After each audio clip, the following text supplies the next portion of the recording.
This lecture is about the application of Stacked, right? It's being used a lot in system programming. So this is low-level stuff that you see in the CS.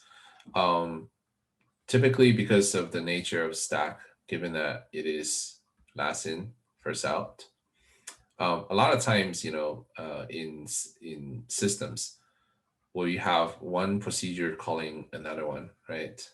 And this means these are subroutines or functions, or you can think of it as methods.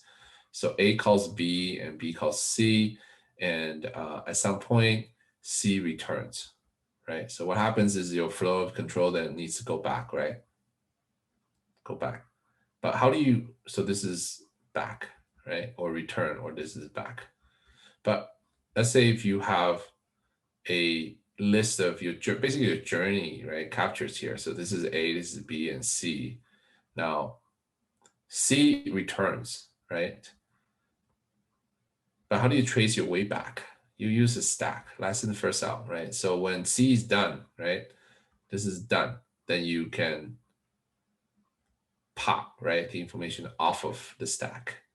And when B is done, meaning B returns or back, you can pop B again, right? So you get back to A. So this is backtracking, okay? And this is a very important part of Stack, because if you use any word processes before, you know that there is a undo button.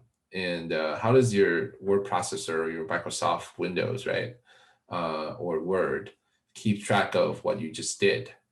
It uses Stack, okay, to keep track of, and then you can undo or backtrack, right, by popping the instructions or what you memorize or the system has, by popping each of them, one at a time. That's how operating system in general, right, save informations, right, about the current processes on stack. So it's used in also by the compilers, by programming languages, and also operating system. So yeah, there's a lot of applications out there that makes use of stacks. I'm sure you can find a myriad of them online just by Googling around. So